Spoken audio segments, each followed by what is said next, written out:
അടുത്ത വാർത്തയിലേക്ക് പോവുകയാണ്. വയനാട് DCC ട്രഷററായിരുന്ന NM വിജയന്റെ ആത്മഹത്യാ പ്രേരണ കേസിൽ പോലീസ് കുറ്റപത്രം സമർപ്പിച്ചു.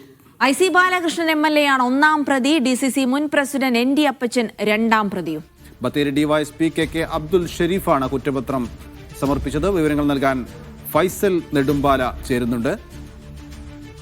ഫൈസൽ, IC ബാലകൃഷ്ണനാണ് ഒന്നാം പ്രതി, അത് നമുക്ക് അറിയാം. എന്തൊക്കെ കുറ്റങ്ങളാണ് അദ്ദേഹത്തിനെതിരെ കുറ്റപത്രത്തിൽ ചുമത്തിയിരിക്കുന്നത്?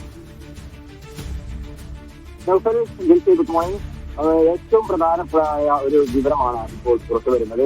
ഈ NM വിജയന്റെ ആത്മഹത്യയെ തുടർന്ന് പോലീസ് ഇപ്പോൾ കുറ്റപത്രം സമർപ്പിച്ചിരിക്കുന്നു. Bathery judicial first class magistrate കോടതിയിലാണ് ഇപ്പോൾ കുറ്റപത്രം സമർപ്പിച്ചിരിക്കുന്നത്. നമുക്കറിയാം, കഴിഞ്ഞ ദിവസമാണ് ബാങ്ക് നിയമന കോഴയുമായി ബന്ധപ്പെട്ടുകൊണ്ട് വിജിലൻസും ഈ IC ബാലകൃഷ്ണനെതിരെ FIR രജിസ്റ്റർ ചെയ്തിരിക്കുന്നത്. ഇതിന് തൊട്ട് പിന്നാലെ ഇപ്പോൾ പോലീസും കൂടി ഈ IC ബാലകൃഷ്ണൻ MLA ഒന്നാം പ്രതി ചേർത്തുകൊണ്ട് NM വിജയന്റെ ആത്മഹത്യാ പ്രേരണ കുറ്റത്തിൽ കുറ്റപത്രം കോടതിയിൽ സമർപ്പിച്ചിരിക്കുന്നു. മുൻ കോൺഗ്രസ് നേതാവ് KK ഗോപിനാഥൻ, CD ബാലചന്ദ്രൻ എന്നിവരാണ് 3-4 പ്രതികൾ. മുൻ DCC പ്രസിഡന്റായിരുന്ന ND അപ്പച്ചൻ രണ്ടാം പ്രതിയാണ്. ഇതിൽ പ്രധാനപ്പെട്ട മറ്റൊരു കാര്യം എന്ന് പറയുന്നത്, ഈ കേസിലെ ഈ പ്രതികളൊക്കെ തന്നെ നേരത്തെ മുൻകൂർ ജാമ്യം നേടിയ ആളുകളാണ്. അതുകൊണ്ട് തന്നെ ഇവരിപ്പോൾ ജാമ്യത്തിലാണ് ഉള്ളത്.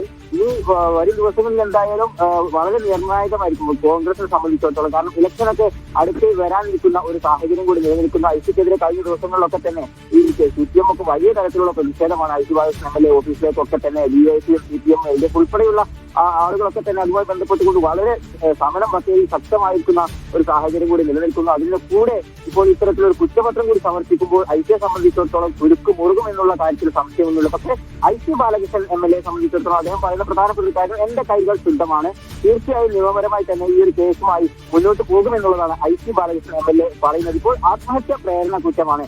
ഈ കുറ്റത്തിനാണ് ഇപ്പോൾ കുറ്റപത്രം സമർപ്പിച്ചത്.